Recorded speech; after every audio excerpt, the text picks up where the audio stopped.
Welcome everyone over here once again, OB Talkwire. We are back everyone, episode 12. And my very good guest today is one of my good old friends and a broadcaster major. Well, former broadcaster major now, YSN's own broadcaster, Richie Juliano. And he's going to be going on about this episode over here just before his game at Eastwood Field for the Mahoning Valley Scrappers.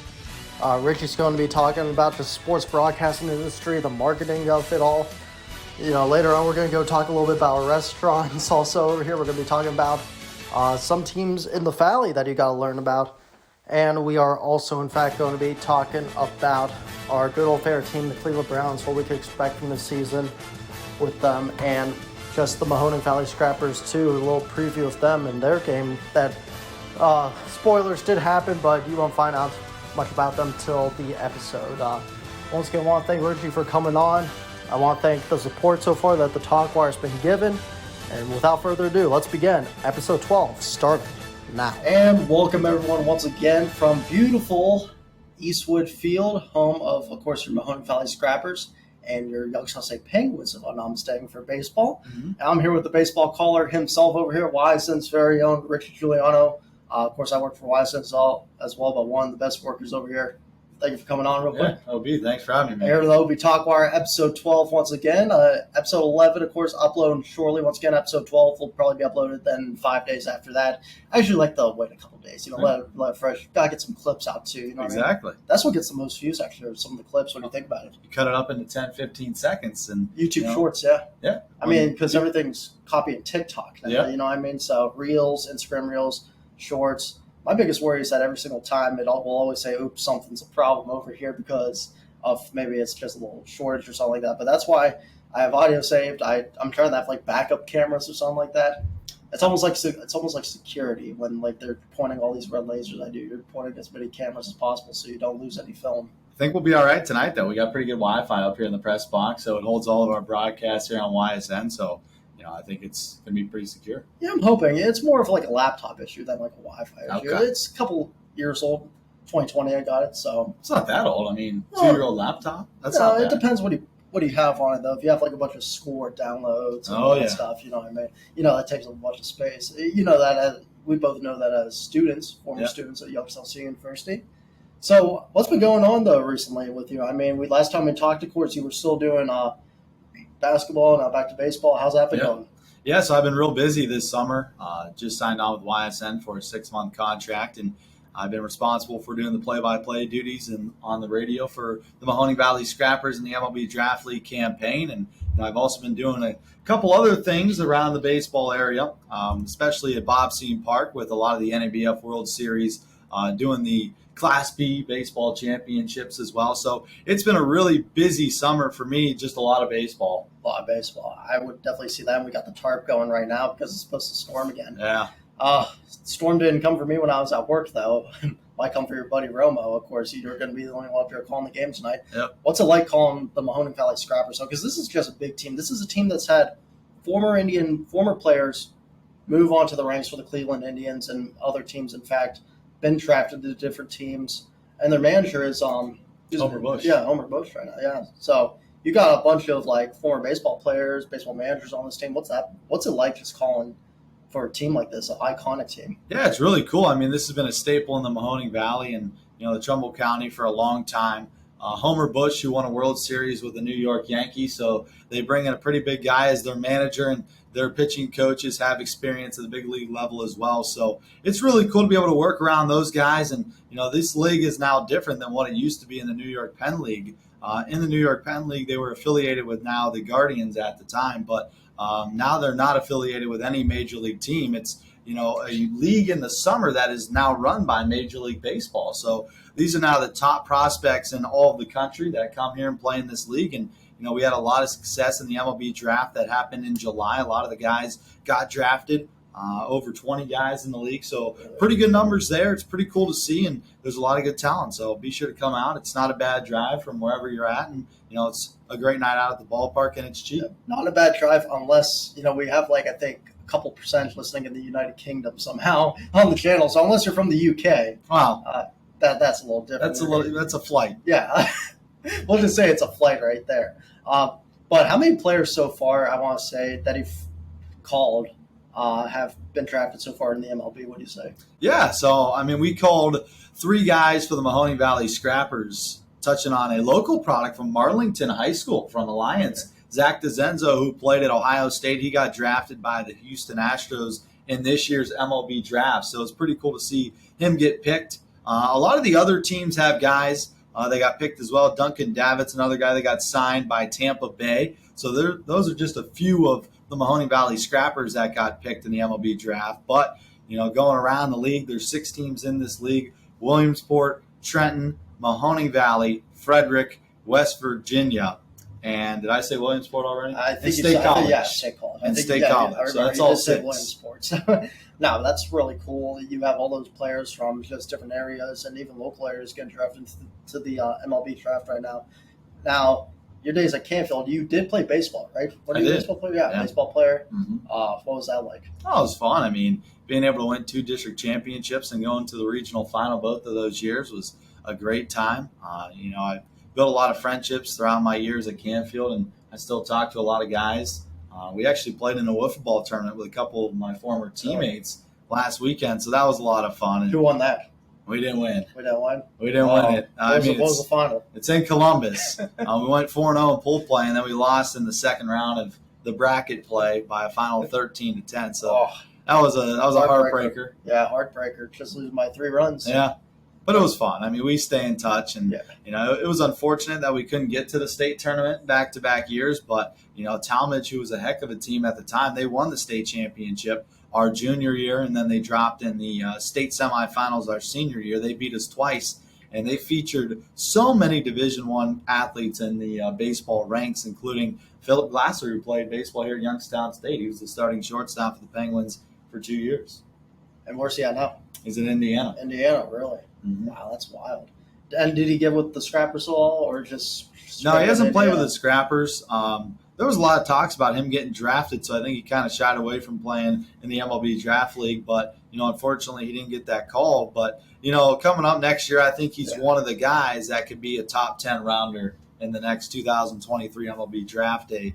5-tool skill set for Philip Glasser, and, a great guy off the field as well. I enjoyed, taking bus trips with him. We'd play video games on long rides and, Clash Royale and stuff like that. Clash Royale. You're a big Clash guy. I do. I do love Clash. I've played Clash a little bit, and I just couldn't get into it. How do you get into Clash? I mean, I started at such a young age, and I was in like 7th grade. Too, yeah. And you build that empire, and, when you kind of log in now, it's like, oh, I'm so far behind. Might as well not even try. But, yeah, it all starts when you're young. No, I'd imagine. I just never played. I played when I was young. I played Sonic. Sonic, Smash Brothers, Mario. Okay. Mario. That was my Super Sluggers. Super Sluggers. Oh, dude, Super Sluggers was awesome. It was awesome. I did story mode and just multiplayer afterwards with some friends. When I had my Wii, that was the game right there. You can always probably get an emulator and just download it that way legally, but like I actually do that for NCAA football. Oh yeah. Like that, so the older ones, but no. So you played baseball then at Canfield, and then you go into Youngstown State, and now you're in sports broadcasting, and here you are now. What made you want to get into sports broadcasting? Yeah, I mean, ultimately, as a kid, I kind of knew I was going to be a sports broadcaster by the time I was 10 years old. I grew up listening to Tom Hamilton, Matt Underwood, and Rick Manning for now the Cleveland Guardians, the Cleveland Indians at the time when I was growing up. And we don't use the G word on this podcast. Well, okay. No, I'm kidding. Anyway, I listened to those guys, and I fell in love with broadcasting at a young age. So, that's something that I used to do as a kid when I used to play video games. I used to announce my video games and, my action figures. And that's something my parents knew I was always going to have a passion for. And, when the opportunity arose and, Youngstown State built their new sports broadcasting department, it was at home, it was cheap, and I decided to take the journey there, and I fell in love with it. Now, when you were broadcasting your video games, was it late at night when your parents were sleeping? Pretty much, yeah. And were you sounding like that you were like screaming, like, hi, just like being quiet and all whispering to yourself? Because I know if you screamed, they'd probably wake up and come down and slap me. Yeah. I feel you in the same way right there, because that's how it would be for me. But no, but that's how I feel like a lot of kids in broadcasting could get started, especially just listening to your voice and like playing like a sports game, and then you just get so into it because it's almost like a real game. The worst part is when you're playing a sports game and you think you're about to score the last touchdown, you throw that interception right there. And say football 05 right there for me every single time. Well, they're coming out with a new NCAA football. Yeah, and here's the thing about it, Richie, is that I love NCAA football, don't get me wrong, but have you seen the last Maddens, the last 5 years? I haven't played much Madden the last couple of years. If you've seen the reviews and just the stars it's getting, EA, let's just say, is more focused on a microtransaction part of the game, like where you spend money, Ultimate Team, than they are like the actual like franchise. So in a way, not a lot of people are. I know the hype for NCAA football, but at the same time, you got to be a little skeptical for what EA is possibly going to bring. Well, I'm just excited to have another NCAA football because the last one was 2014. Yeah. NCAA 14. So, it's been a while since we've had that game, and that's my favorite game growing up outside of MLB The Show. So I'm just excited to see what they bring. MLB The Show, really good game. Did you play in the older ones like MVP Baseball or 2K? I played pretty much every MLB game you could possibly imagine. Every MLB game? I've got stacks of them in my basement. Do you have, what was your first one? Was it like for the N64 or something like that? Or it was for the Xbox. Oh, the Xbox. So it was all the way back in 2K. Those are my favorite games, 2K. I don't know why. The graphics weren't great, but, the gameplay was so much fun. And that was like the origination of when you're pitching and you have that little like speed dial and you got to click on it and you got to hit the box.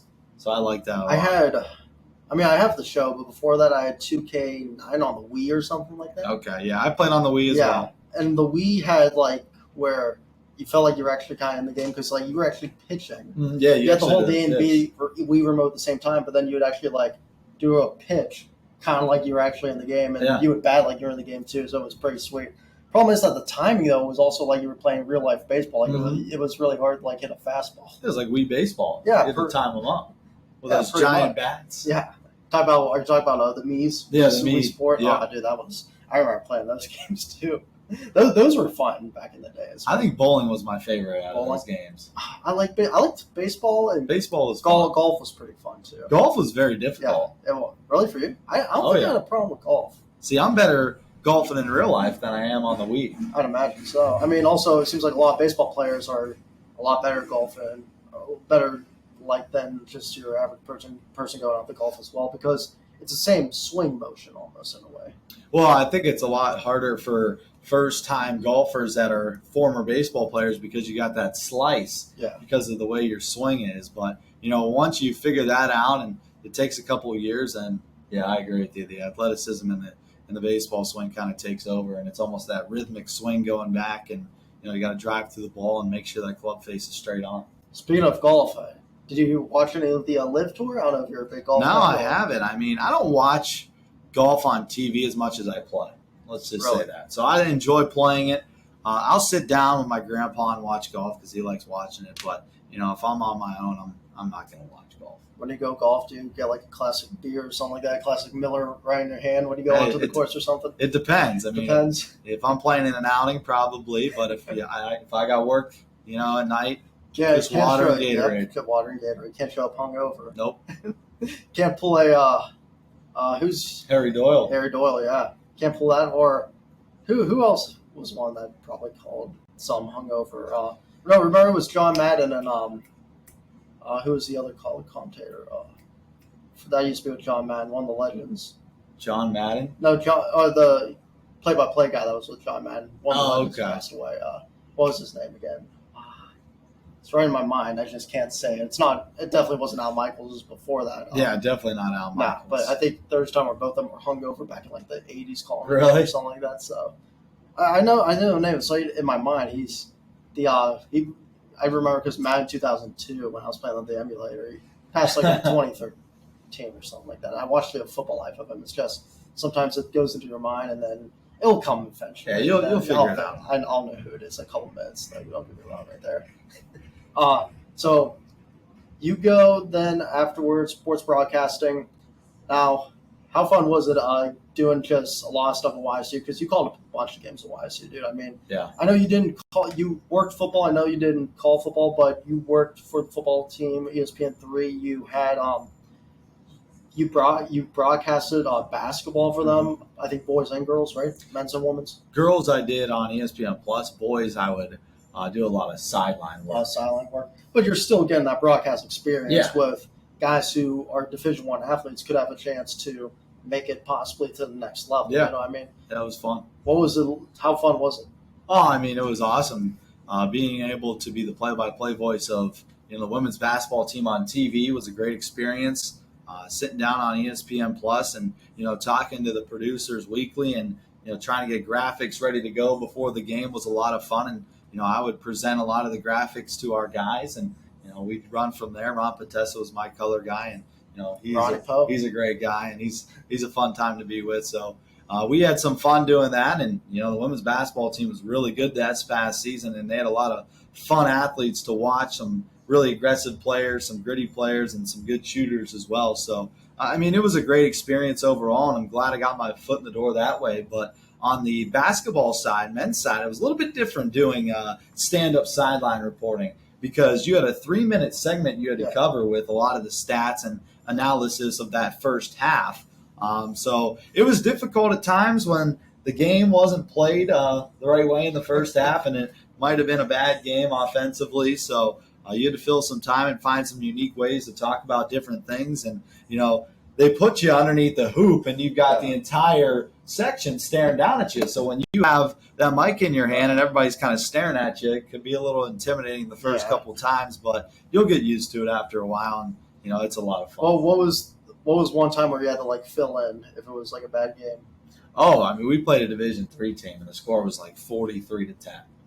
So there's not much to talk about there for the other team. So you do a lot of analysis on how good Youngstown State's defense was and why this certain team couldn't score this many points in the first half and why their shooting percentage was 15%. So, I mean, it's tough when you have those tough first halves to fill in because there's so much information you got to give out. But 3-minute time slot is a lot. A lot of people don't realize that.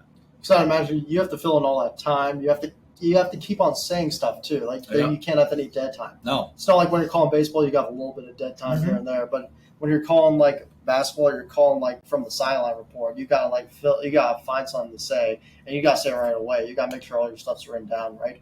There's a lot going on a span of 3 minutes. So when you're standing down there, you're thinking mentally of all the things you want to say and the time slot you want to go through these things that match up with the highlights and the graphics that are given to you by the producer and the director. But at the same time, you're focusing on the camera, you're focusing on your notes, and you're also looking at the camera guy telling you how much time you have left. He'll be pointing 2 minutes, 1 minute, 30 seconds, 15. Let's wrap it up. So there's multiple things. You got to be multitasking the entire time. And, sometimes when you start out as a young broadcaster, you get lost real quick with all the information in front of you. You forget to look at the camera. You forget to look at the camera guy behind him. That's not what happened to you? Oh, that's happened a couple of times. Oh, yeah. Back when you first started out. All of it. Sophomore year was my first year I did it. And I believe the second time I did it, the first time was actually pretty good. But the second time I did it, I was like, oh, boy, I'm lost. You got a little cocky your second time. Yeah, I got a little cocky. You're I can do this. This is a piece of cake. And I was like, oh. Yep. Oh, no. That humbled me real quick. What did they say to you after you messed that part up? I mean, they knew I was young. They knew I was going to make mistakes, and they pretty much just said, hey, just make sure you're keeping track of your stats and everything in front of you, because sometimes you get lost and you're looking at the paper. There's so many stats, and you're like, oh boy, your mind's just going. You also got to make sure that I hope they put that graphic up, because if someone forgets that graphic of highlights, then they're just gonna see your face right there pointed at a little paper. Yep, you're deer in the headlights looking at this paper, and it's not a good look. Are you going to be like the deer then and try and back out from the camera? Well, I hope not. With the light coming after you. Because then there's nothing shooting you. It's just the court. Court with some fans over on the other side that you see. But so I imagine you probably like to play-by-play a lot better than being the sideline guy. Yeah. Why's that? Play-by-play has always been my true passion. I think that's something that I'm the best at, especially for baseball. I love doing play-by-play for baseball rather than doing analytical work down on the sidelines, just because I'm able to tell stories and I'm able to fill in what people can't see back at home, right? Yeah. I mean, there's something about calling baseball on the radio where you're describing every action, every single play, whether that's the guy restrapping his batting gloves outside the batting box, the shift on the infield, how deep the outfielders are playing, what's going on in the bullpens, is anybody warming up, what Homer Bush is chewing on in the dugout. Just those little things that people love to hear back home that they just can't see. Is Homer Bush a little gum? Is he a gum guy? Or I don't know. I was is just he, making that or up. is he, you think he goes for a nice little dip flavor? I don't see Homer as a dipper. I mean, he's a good guy. I feel like that's, I don't know if that's a stereotype in baseball. It is. You think where they just put dips in their mouth? Well, it is a stereotype, but they're not wrong because a lot of baseball guys do dip, and that is a baseball thing. Why is that? Did you ever figure out as a baseball player why they did it? It's relaxing, it kind of calms you down because this game can be real stressful at times, and when you're at the plate and you feel good, you relax and you play better. When I was getting my beard trimmed and all that today, my barber was telling stories to these other guys where people were passing out by putting dips in their mouth before getting their hair cut and all that stuff. Really? Yeah. So I didn't know if that ever happened to one of the baseball players where they put dip in their mouth going for a ball, then all of a sudden they just clock down or something night. I don't think I've ever seen that. I mean, unless you've got like a huge chaw like J-Ram in your mouth. But the funny thing is you're really not supposed to chew. Yeah. Especially in college. So none of those guys chew. Because they're still league rule. Yeah, and they're still cool. They're still, some of them are just 18 coming out. Yeah, they're young. So, they're not allowed, and they follow that rule. But here in the MLB Draft League, I don't think I've seen too many guys chewing. But once you get up to the minor leagues and the major league levels, they start. Yeah. They definitely start. Oh, yeah. So, real quick, what's been your biggest game that you called so far? Because you've called a bunch from football, basketball, baseball. What do you think the top three are so far? Okay, top three. I'll start with number three. Number three. I would say, I'll start at 3 and then I'll build it up to number 1. So number 3 for me would probably be the Horizon League tournament for women's basketball. That was really fun to call. It was Youngstown State against Oakland.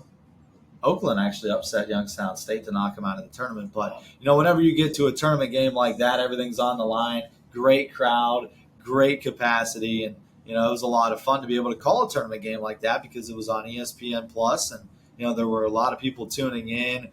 You had kind of like a media day afterwards where both the visiting and home coach came in to talk. And it was really cool to have the Horizon League commissioner there as well, and got to talk with them before our broadcast. And, we were dressed up in suits, so it felt official.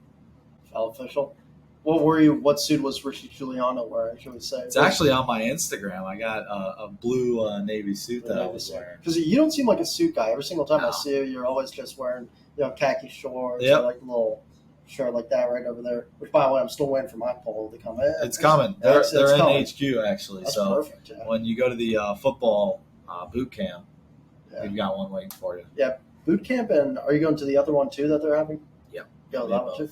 Yep. Good. So I'm going to be at least be able to see you. August is like my busiest month, not just because classes football starting, but I got a wedding coming up. I got to go to like this orientation thing. There's so much stuff to do. Every single time. Oh yeah. I'll continue my top 3. I'll go to number 2. It was the Penn Ohio football game I got to call. The recent one, right? Not this year. Last year. The year before. Did you call the one this year, or I did not. No, I had to do a Class B game in the championship, actually. So that one was number 2 on my list because it was one of the first ever broadcasts on the football side I've ever done. And it was the Penn Ohio football game. We did it radio style. Paul Munson and myself were actually on the call. So that was really cool going to a college facility in PA and being able to broadcast the best high school football players in this valley. And then, number 1 for me has to be at LSU when I called Youngstown State against the LSU Tigers. We played them twice, so I actually did 2 broadcasts there. What was that campus like? They have a real tiger exhibit in the middle of their campus. Really? It's legit, too. Like, it's a huge exhibit. How many times, for the one tiger, They've got one tiger, yeah. Just the one tiger? Just the one tiger. I didn't know if they snuck a few other tigers in there to zoo or something. Probably not, because if they got loose, that'd be bad. Bad for the campus, yeah. Yeah. Yeah, I mean, you're going to class when all of a sudden you see a tiger one? Yeah, I'd probably run. Yeah, I don't know if you know that GIF where that one thing from that Nickelodeon GIF where that one dude's going through the mouse door, then he looks and then he goes the other way. You know what I'm talking about? That'd be me right there. Goes through the door a little bit out of the pizza shop. Oh, just going to go walk back in. Yeah, no, that's really cool. What did you see at LSU? Saw the football stadium, obviously the baseball stadium, an immaculate, beautiful facility for LSU. They've got 2 scoreboards at their ballpark. 2 scoreboards. Right? One is like this one here at Eastwood Field. It's got all the the video graphics, and then the other one's in right center, and it actually has all the stats, the players' headshot, what they've done in the last week, the pitching matchup. It's awesome, and they've put in a couple $1 million to that baseball facility to make it look like a minor league park, and it has that feel to it. It's sold out every single night, and there was tailgates before the game. They've got a museum out in front of home plate that you could walk around with some of the LSU greats, and it's a facility that you got to put on your bucket list if you love college baseball, because it's one of the best. College baseball is underrated. I agree. It's very underrated because, again, it doesn't get a lot of airtime, I'd say, as like basketball or football. Everyone's always hyped about college football or college basketball, especially when March comes. But like college baseball, you never really see it unless it's like the World Series that come on. You know what I mean? Yep. Yeah, it's a lot of SEC Network and ESPN Plus, but you're right. The ESPN and Fox broadcasts don't really occur until you get to that College World Series, and the regional as well. Yeah, they cover a lot of regional games. So, but you're like, what did I miss? What about this team? Exactly. How's this team really good? They've already played 50 games. Yeah, exactly, and you don't know who they are until they get to the playoffs. As for football and basketball, these teams because they're on Fox and they're on the Big East and the Big Ten network all season long. And especially for just all the other players, just for the kids too. Like you get all the credit going to like all these football players. The baseball kids never get like any time. You know what I mean? Yeah, I feel you, but you got to go where the money is, right? And the money comes always to those football deals. Yeah. Mostly football too. Basketball's probably second. Basketball's definitely second. And baseball's down on the list. But, it's an exciting sport. Down in the South, it's big in the SEC. You get packed crowds on a nightly basis, and they get a lot of media attention for baseball down south. But, in the smaller conferences up north, there's not much media attention. I think I saw that for the College World Series. Mississippi it was. Yeah, Ole Miss or Mississippi State, one of the two. They had a big crowd. Yeah, they had a really big crowd. I think they had a big crowd also. This was still during like pandemic times, if I remember. Like not this past season, it might have been last season. I remember just on Twitter, everybody complaining about how it was a packed crowd and stuff like that. Everyone was complaining. I was loving it though. I was like, continue with the packed crowds. Come on now. Well, in the South, they don't care. Oh, dude, definitely not. Here, I don't think they really care much here anyways, too, in Ohio. You know what I mean? Yeah, it was a lot of Western Coast states and the Eastern Coast states. But, going back to the crowds, it's nice to see people actually in the stands here in the last couple of years because, being able to broadcast games during the pandemic in 2020 where I broadcasted women's basketball games and women's volleyball games, there was not a single person sitting in the crowd. So the only way they could watch is with our broadcast, which was nice because, you get a lot of viewers and a lot of listeners. But at the same time, you need that atmosphere as a play-by-play guy to get excited. It's hard to get excited when there's nobody there. And at certain points, I could hear myself projecting through the gymnasium because I'm the only one talking.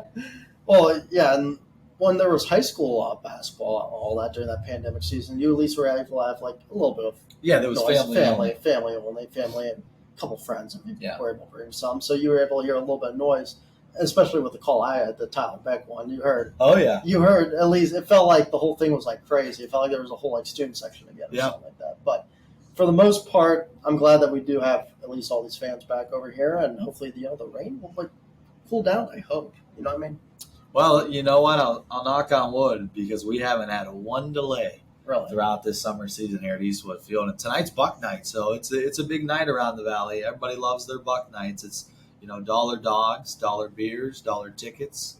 Can't beat it. 10-cent beer night? No, not 10 cent. Well, that's in Columbus. That's real. They still have that. I think so. Even after what happened in the 70s, they're still going to have that. I think the Clippers do it. Really? Yeah. Why wouldn't the Scrappers do you think? I don't know. Kids. Probably a lot of kids. You probably don't want a lot of people drinking on a Thursday night and going to work the next day. So I think $1 is appropriate, especially if you bring a couple of people who are designated drivers. Hopefully they're not drinking and driving. Yeah, definitely. Hopefully not. So how about other things going on? I know you're a big Browns fan, of course. You saw what's been happening with Deshaun Watson. 6-game suspension. Calvin Ridley, I don't know what he's going to be doing at this point right now. What's your thoughts on all that? Well, everybody was awaiting the suspension for the last month and a half, and as a Browns fan, I had enough of it, man. I just wanted it to come out, and luckily for the Browns, they have a pretty favorable schedule in the first 6 games of the season. So if they could get past those 6 and win maybe 4 of them, then you got your quarterback coming back, and who knows? Panthers week 1. Panthers week. That would be cool. Is that the Baker Mayfield revenge game right there? If he starts, if he even gets to start, I feel like he's going to start. I mean, Matt Corral's. I don't trust Matt Corral to be like the star quarterback, especially for how late they drafted him. Honestly, it was a weak quarterback class. Sam Darnold, see him go still. I mean, he's. I liked Sam Darnold at USC as well. I mean, I liked him coming into the Jets, but the Jets ruined him. The Jets are just. The Jets ruined him. The only person the Jets did not ruin right now is Zach Wilson. That's for obvious reasons, of course. What's been going on with him in the news, and that's the only reason also why he has all these players respect him now. So even if he plays bad, they're going to be like, hey, he did the unthinkable still during the offseason. We're just going to keep him because we haven't been in the news lately. So, well, his teammates might think that, but the front office probably doesn't think that. I don't know. The front office, it's the Jets front office once again. When was the last time they had a good quarterback? You know what I mean? A long time. Can you count Brett Favre in 2008, even though they missed the playoffs? Like, come on now. You know what I mean? Oh, I agree. I agree with you. Yeah. So it really just all depends. But going back to the Browns, Deshaun Watson and Sue Robinson giving it 6 games. If you're Calvin Ridley at this point, you're probably thinking to yourself, I got to do something. Either Sue or you got it, because there ain't no way. 25 accusations compared to gambling betting man doing DraftKings, even if it's on your own team. No way that you could say that is not as bad as pulling down a couple of thousand or something like that. It seems like a common occurrence in professional sports. Look what happened to Pete Rose. Yeah. He bet on his own team during his manager's stint with it, and look what happened to him. Hall of Fame. He can't get in. Yeah, I can't get in because of it. But they're trying to put him in. Yeah, he's indefinitely banned because of Hall of Fame. Yeah, but you got other ones who have done PEDs.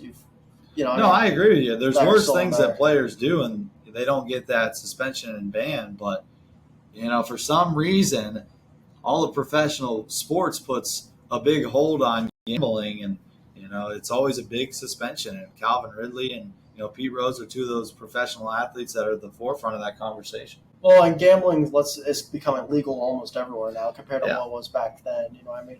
Yep. You go just 10 minutes to Western PA over here. You're allowed. You're allowed to bet. That's why a lot of people go to Mountaineer and they go across the border to place their bets. Yeah, like 50 minutes to West Virginia. Mm-hmm. That's why they have casinos there, legal gambling casinos. You go to Sharon or somewhere close like that, and you're automatically in. Yeah, I mean, you could just go 1 foot across the border. Exactly. And all you need, and your DraftKings is suddenly working now. Yeah, I think, in Ohio, it's going to come. I don't know when, but I think it's coming soon. I think it's 2023. You saw a lot of guys are on it or about it. Senator Michael Ruley's about it. He wants sports gambling. You got a few others in Ohio that want sports gambling. Mike DeWine was a guy that's promoted sports gambling. He's trying to get it in as well, yeah. I haven't agreed with the past stuff Mike DeWine's done, especially in the last 2 years. But, I mean, hey, if he's putting sports gambling on that's honestly a win right there. Mike DeWine is a great guy, though. I got a chance to meet him, actually. He stood right here in this booth. Really? He was here? His wife came up, and we did an interview here in the booth a month ago about her imagination library, and she was doing a little ceremony before the game show. She hopped in the booth, and we did an interview with her, and Mike DeWine was standing right behind me, and then we got to talking after. They actually own a minor league team in Carolina. Who they own? Do you know the name of it? Yeah. Who was it? What's their name? It's just like what we were talking about with the announcer. I know who it is. I know who it is. The announcer, by the way, Pat Summerall. That was Asheville Tourists. Asheville Tourists. So look at that. We got our memories working together right there. Asheville Tourists in North Carolina. So that's a team that they own, and he's a big fan of baseball. He was sitting back here, and he was enjoying the broadcast. So Did it was a lot of fun. Did you ask him what he thought about what he thought about the Indians changing to the G word? I did not know. I did not. He's probably upset. He's probably heard that enough. I don't think he needs another guy. He wants the tribe. You know what I mean? He seems like a tribe guy. I feel like. I agree. What else did you talk to him about? Because that's pretty cool. Again, the whole basically Ohio governor on stuff like that. Yeah, it was really cool. I think that's one of my top broadcasting moments here at Eastwood Field. And I've done a lot of games here between Youngstown State and the Mahoning Valley Scrappers, so it was a lot of fun being able to broadcast on air live the governor's wife, so the first lady of Ohio. And Fran DeWine, very nice lady,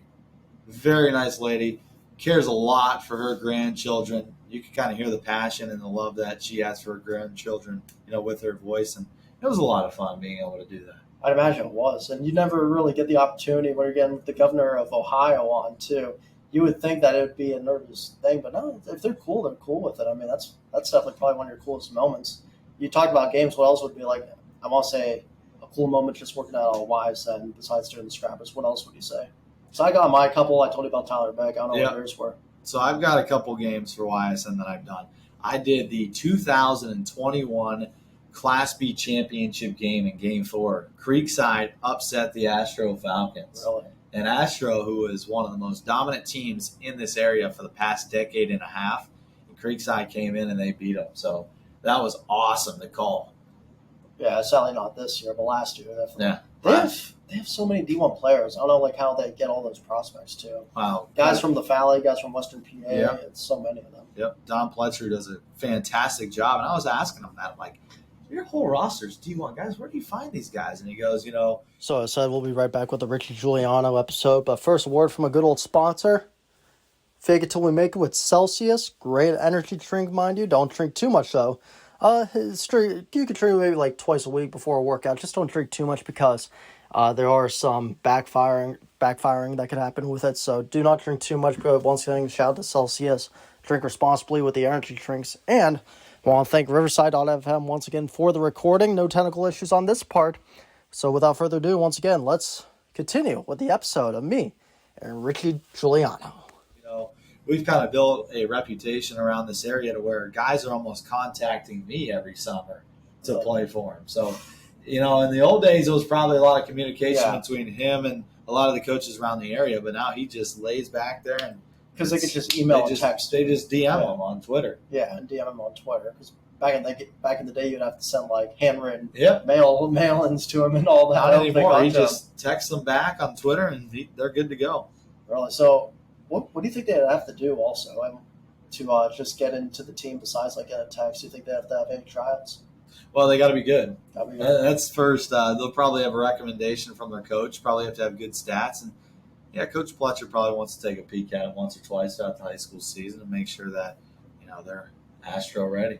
What about some of the other games? I know you're a big football guy for YSN as well, of course. High school football. I don't know. What big games did he call for Canfield? Yeah, I mean, Chardon and Canfield for the regional. That was awesome to call. Winner goes to state. Chardon was unbelievable that year.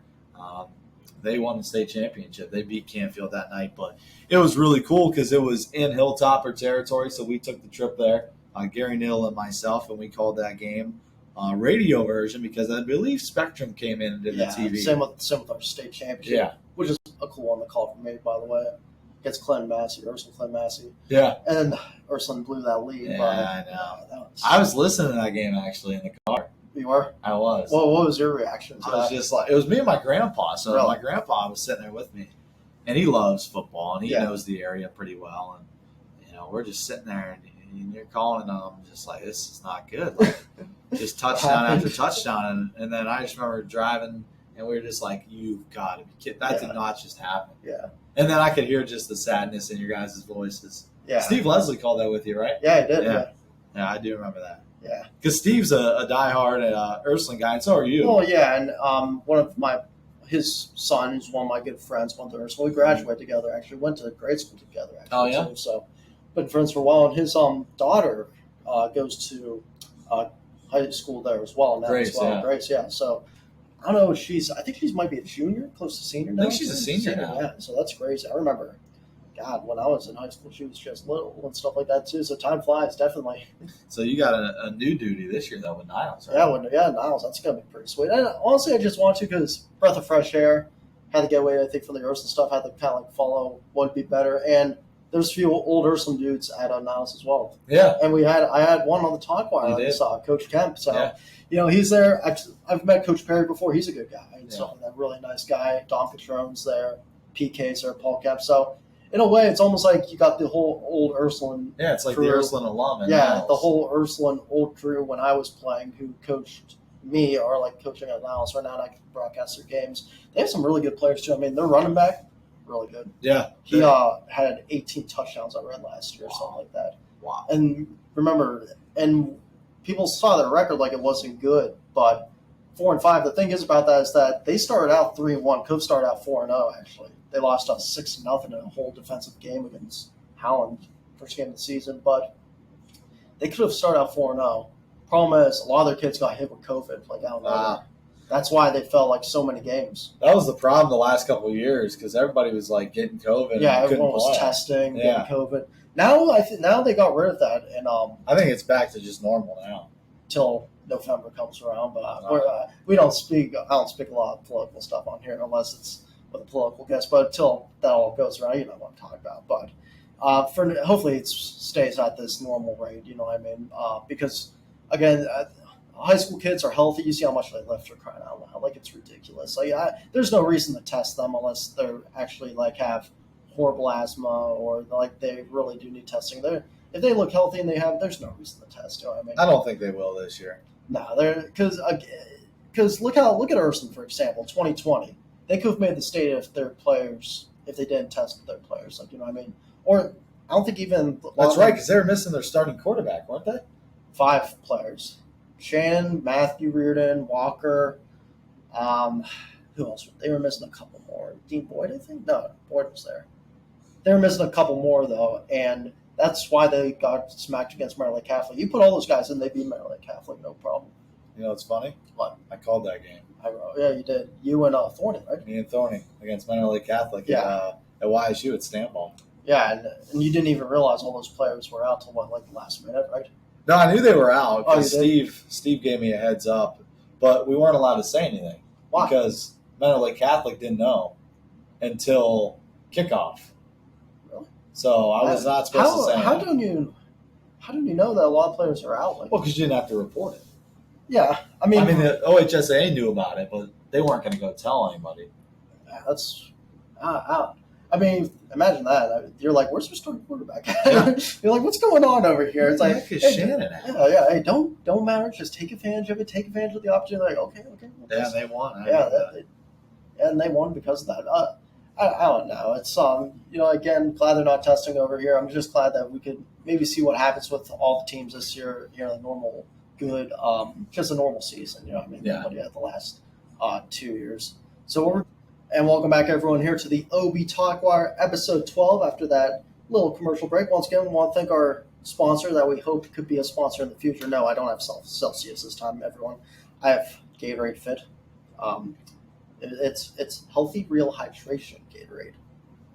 Okay, that's what they say. Yeah, that's what they all say. You know, are you a Gatorade guy, or are you more liquid? You ever tried liquid IV? No. No. What is that? Electrolyte. Okay. A lot of NIL. It has a bunch of NIL deals actually. Now. Oh, really? Yeah. So a few people at YSU actually do have that as sponsorship. Mitch Davidson actually has that as quarterback. Yeah. Quarterback. So now they've had a few sponsorships. I think a few other YSU players on the ladies soccer team on the women's soccer team has it too. So it's pretty cool. I mean, NIL is becoming such a big thing in college athletics. I mean, now that you go on YSU's athletic site, I mean, you could even donate to these athletes now. So it's growing bigger and bigger every single year. Next thing you know, it's going to be like when you're going to the store and they ask, can you donate one to the Salvation Army? It's going to be say, can you donate one to the college football team or to the college baseball player? I hope not. I hope we aren't, getting to that level. We might get to that level soon. Who knows what's going to happen? You know what I mean? So we were talking about earlier about your YSN times, our top 3 games.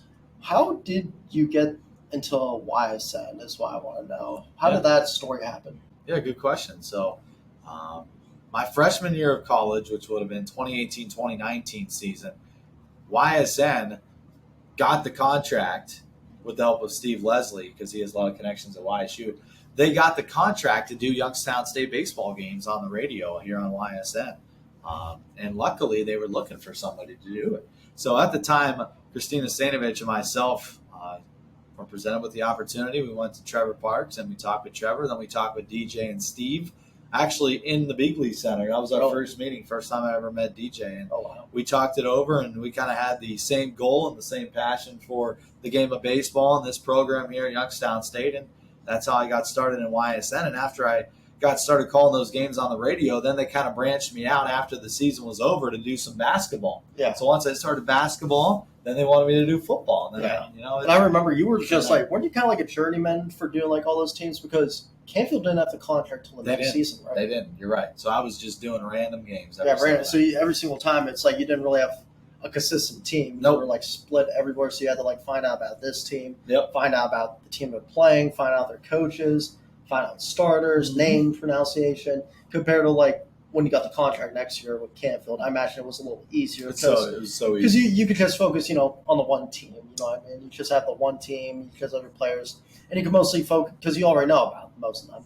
So you could just mostly focus on like the other teams stats-wise, right. You know what I mean? You're right. It was a lot easier because my brother, who graduated from Canfield this past year, his friends and all of his buddies were growing up about the same time that I took over the job at Canfield, doing a lot of YSN games. So I was very familiar with all those faces because I've watched those kids grow up and play baseball, Little League-wise, and play basketball. So that helped me a lot, knowing all those kids' names. So you're right. I just really focused on the other team because I already knew our team. Yeah, you already knew our team. You already knew the players. How about the players now at Canfield? I mean, Brock Lowry, Indiana commit.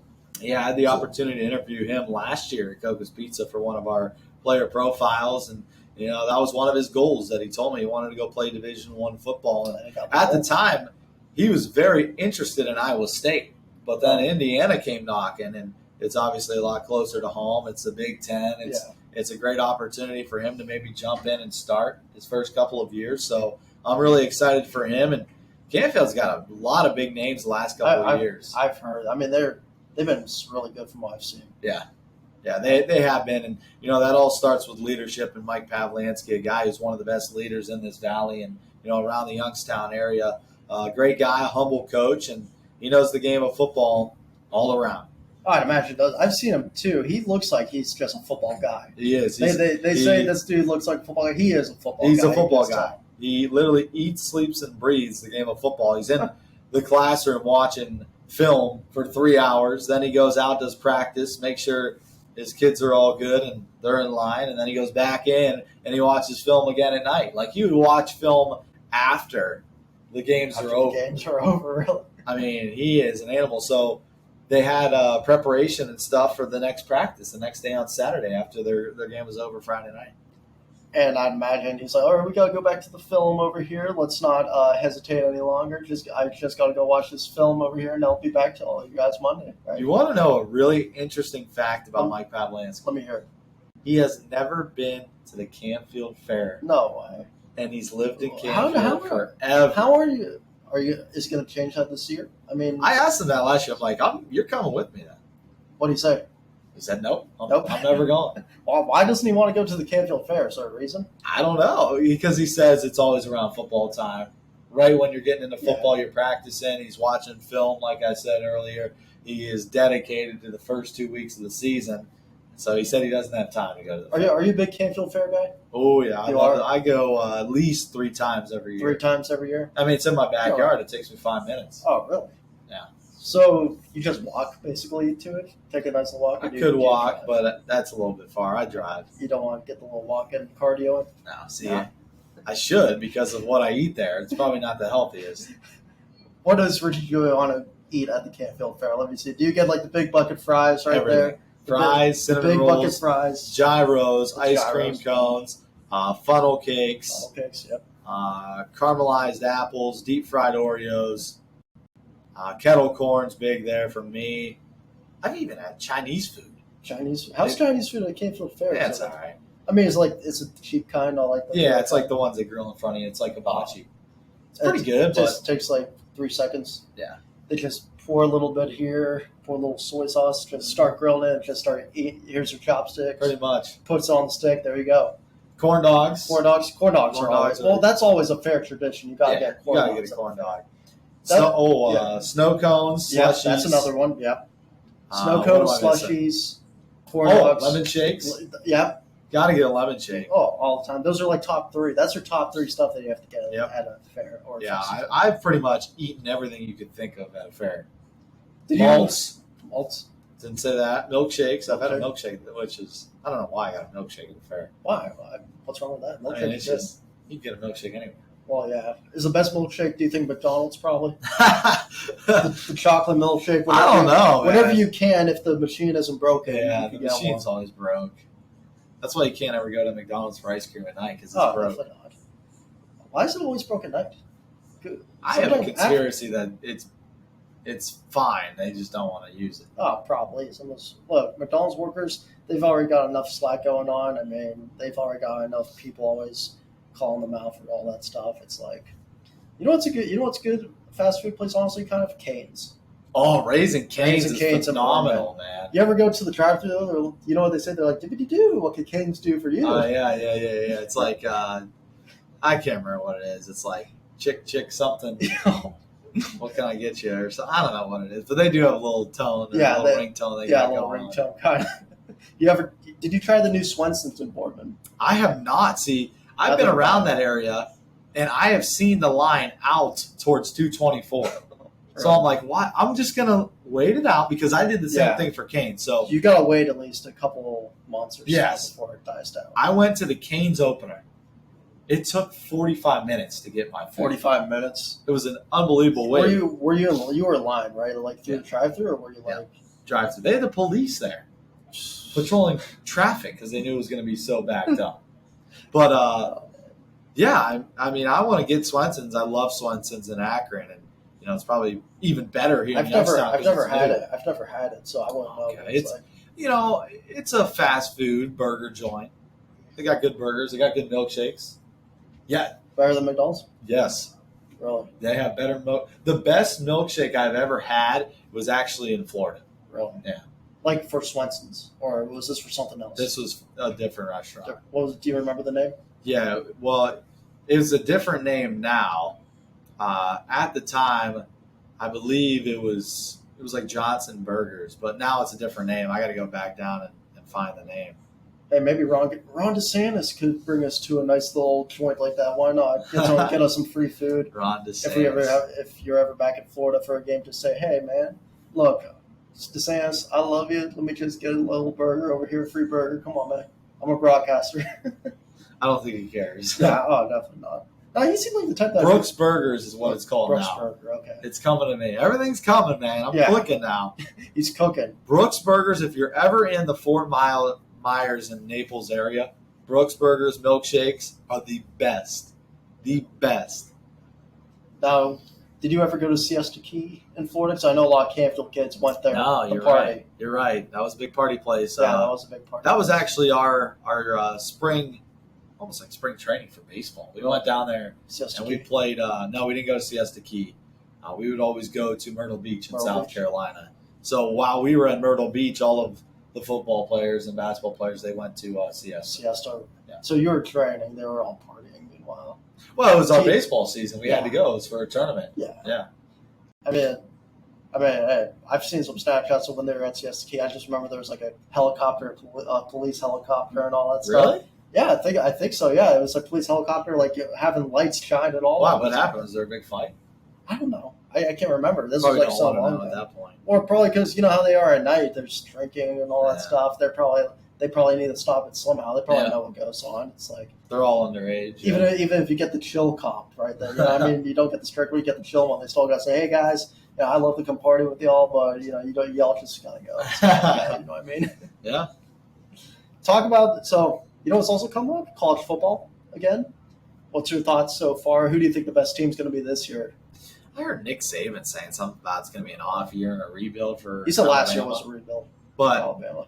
There ain't no way. I mean, Alabama's a lock to get into the playoffs. I think Ohio State's going to be really good. They added a lot of defensive weapons, so they're going to be good with Stroud coming back and the receiving core. Although they had a couple guys drafted into the NFL, I still think they're going to be really good on the receiving end. And you know what? Ohio State's one of my picks to make it to the college football playoff. The other two are kind of up for grabs right now. Who would that be? USC you have to look at. I mean, look what USC got a lot of talent from that transfer portal. NIL, quote unquote. And NIL deals, yeah. But, outside of that, I've been focusing a lot on Youngstown State and their football team. I hope they have a good bounce back year. Are you working for them again this year, even though you're not like a student or? I don't think so. Not that I know right now. Trevor might give me a text one time saying, "Hey, we're short staffed. Can you please come?" Yeah. But right now, I think I'm going to be able to enjoy some, Saturday football games. Those are nice. And my brother's going to Ohio State, so hopefully to catch maybe a Buckeyes getting down there with them. Oh, yeah. Are you going to the one against Notre Dame week 1? Week 1, I hope. I hope I could get some tickets, although they're going to be expensive. New head coach for Notre Dame. Notre Dame is big around this area because of the Italians. Yeah. So, there's a lot of Notre Dame fans, so it'll fill up pretty quick. Yeah, you know what? People say I hate on Notre Dame a lot. Here's the thing. I don't hate on Notre Dame and the players. I think they do a fine job. They practice hard. The fan base is what I hate. You know what I mean? A lot of people say the same about Ohio State. No, but it's different with the Notre Dame fan base because they get too cocky and they make their players then get too hyped and then they lose by 20 against like a team. They always lose to Alabama. Or Clemson the one year. I think if the fans just were quiet, shut their mouth a bit, I feel like the team would have probably been better. Could have been instead of focusing on what they say, a national championship team. Yeah. I just think that's just how it should be. As you said, though, USC. I don't know who else would be really good this year, though. You're going to probably have to look at, even though Oklahoma has a whole new coach, they're still probably going to be in it, I imagine. I'd agree. That 4 teams up for grabs. Always is. Then that's what's great about college football. Yeah. Although they're probably going to extend it to 8 years soon. You're not going to have another group of 5 team making it again for a while, I feel like, until they extend it. Cincinnati was there because a bunch of teams lost, really, when you think about it. Well, Cincinnati also had a great season. Yeah. Give credit to Fickle. Oh, definitely. Fickle was actually, during that whole spring season with YSU, he was there on the sidelines, actually. He was. Yeah, I didn't talk to him, but I walked by him. Same with Narduzzi. Narduzzi talked to me for 1 second. Me and Roman, one of the football players who was practicing with the film this past year on something with the camp. And he was like, "Where's the coach's office?" And we're like, down that way, that's all. It's about here. I'll show you. Hey, want to interview? But that's pretty much all it is. I just can't wait for the season. I know you can't wait for the season, dude. It's back in August. We're back in August. I know. It's been a quick year. Yeah. We go from baseball all the way to over here. I know.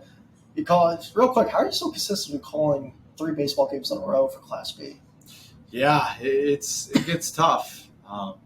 Especially during those long days when you're there from 9 a.m. to 7 p.m. You're there that long? Oh, yeah. Really? 3 games in a row. It takes a while. But, when you love baseball and you love calling it and you love storytelling, it just feels like it's a hobby. I'd imagine. And it's really good for you, too. I've heard you call 3 games in a row. You sound the exact same. Me, I'll go 2 games. Third one, dude, I'll just try and call. I'll be kind of passed out. Your voice is done. Yeah, I feel my voice feels done afterwards. I don't know. You got to teach me your ways, so Padawan. Well, you just call a lot of baseball and your vocal cords get used to it. That's how. Wow. So that's a sight to see. But anyways, I know the game started over here in about 2 hours from now? I think an hour and a half. What time is it? 5:30. So yeah, hour and a half till the game starts. Who's Scrappers play tonight, though? So the Scrappers got West Virginia tonight in the series finale. West Virginia's taken both games so far, so they're looking to salvage that sweep, and I'm looking forward to it. Hopefully this rain stays away. Right now it does. It looks like it's pushed over. Yeah, that's good. We need some baseball being played here. Yeah, we do.